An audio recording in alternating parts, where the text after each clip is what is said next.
Greetings. In this part of our discussion, we are after what the Lord promised and the threats, especially about worshipping idols, the greatest sin of all, the greatest sin. The Lord will not tolerate this. He may, forgive any sin except this one. Worshipping idols is a sure ticket to hell. All right, very well. Or worshipping men, like the Hindu men or Jesus Christ, and so on. Let's go to the book of 1 Kings, chapter 14, verse 7. It says, "Go, tell Jeroboam that this is what the Lord, the God of Israel, says." This is what God says. "I raised you up from among the people and appointed you ruler over my people Israel. I tore the kingdom away from the house of David and gave it to you, but you have not been like my servant David, who kept my commands and followed me with all of his heart, doing only what was right in my eyes. You have done more evil than all who lived before you.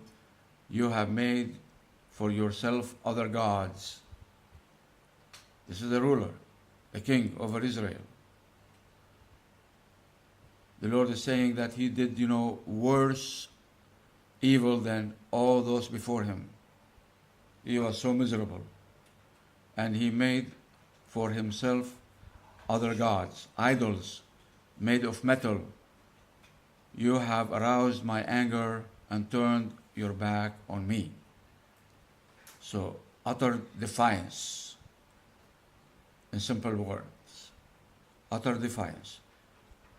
Of course, you know by now that, we are already in the land that the Lord promised to bring them to Palestine, the land of milk and honey, the Holy Land.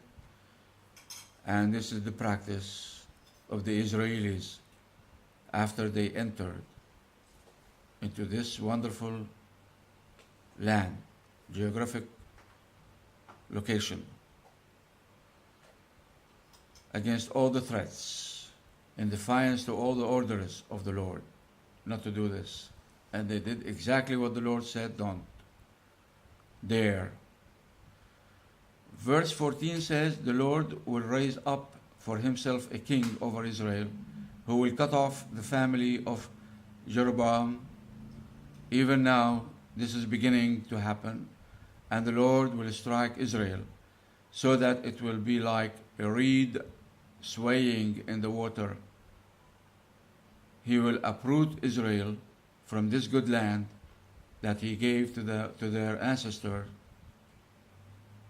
and scatter them beyond the Euphrates River, because they aroused the Lord's anger by making Asherah poles."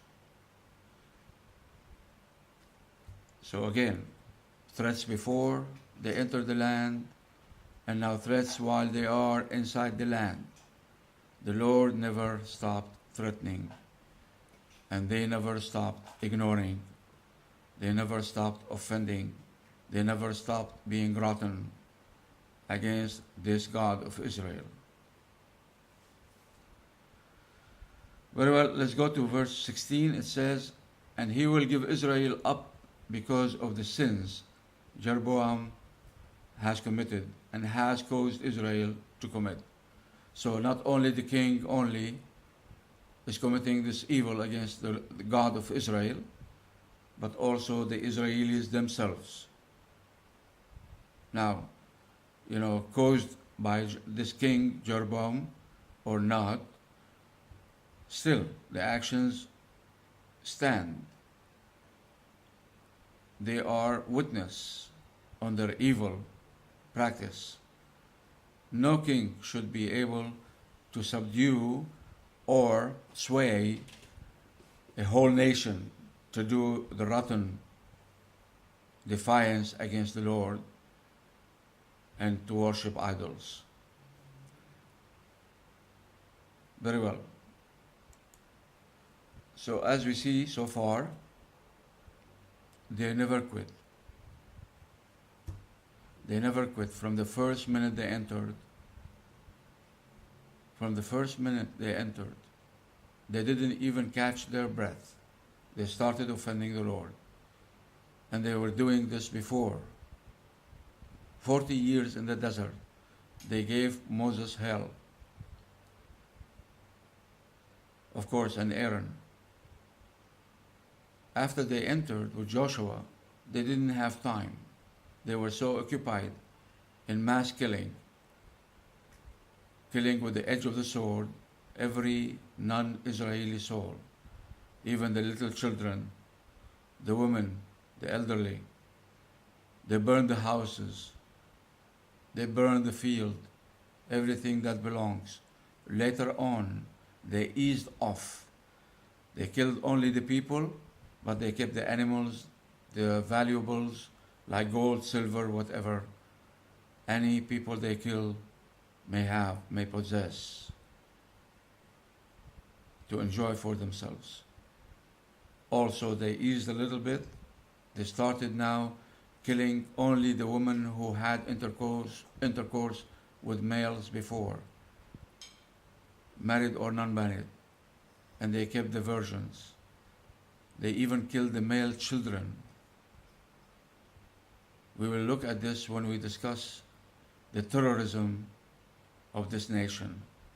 This is a terrorist nation since the beginning of time. Any chance they have to do it, the first thing they do is terrorism, mass killing, and rotten evil beyond anything you can imagine. Like what ISIS is doing today. They are going on the same path of the Israeli Jews.